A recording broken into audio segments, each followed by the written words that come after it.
When I think about the role models that I've had in my life, there's certain common traits that make these people stand out. Where this month we're focused on how we can become a role model for others. I came up with 5 areas for us to think about. The first area is, how is it that you handle stress and frustration? I'll be the first one to say, there's a huge difference from me when everything is going perfect and when I'm under that level of stress and frustration that naturally happens as part of a life that's trying to accomplish and become and do things. But being self-aware and understanding, when I think about the role models that I have, I'm very aware of the way that they behave in that situation. So to be a role model for other people, we have to be able to take note of how we deal with that stress, how we deal with that frustration when it happens to us, and make sure that over time we're continuing to get better and better at that. Another thing that I think differentiates the people that I look up to and something that I want to incorporate into my life is, how do I handle challenges?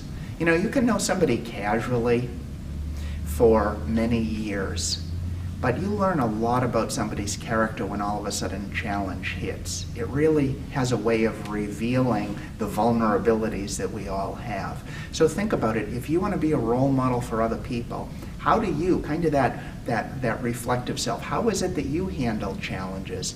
Think about the last few challenges that have happened to you. How did you deal with it? Did you like it? Did you not like it? If you're a parent, would you like your children to model the way you handled that last challenge? Sometimes that little self-reflection, running the tape and thinking about how we did, is very helpful. Third, paying attention to anger and other kind of negative emotions. Is it okay to feel angry? Well, I don't know whether it is or not, but I think being a human being, there are going to be times where we're going to get that feeling that kind of comes up inside us. There are certain triggers that I think every human being has that can cause that negative feeling of anger. I forget the movie, but it was a Disney movie, and it really talked about how we really have to learn to appreciate all of the emotions that are within us, even those emotions that we don't want to feel. And I'll tell you, it's a lot easier said than done. But how can we learn? How can we become better so that we can set an example? Is take note. Think about the last time you were angry. How did you behave? Could you have done it a little bit better? When I think about other people that I admire, people that are role models in my life, another telltale sign that I want to make sure that I embody, and something for you to think about, is how do you treat other people? And I'm not talking the people that can do things for you. You know, how do you treat the person that's at the cash register? How do you treat the person that's pumping gas for you? How do you treat the custodian? How do you treat just the average person that you see walking on the street? Whatever the profession, is there a level of appreciation for the fact that no matter what the position, it just doesn't matter. We're just all equal.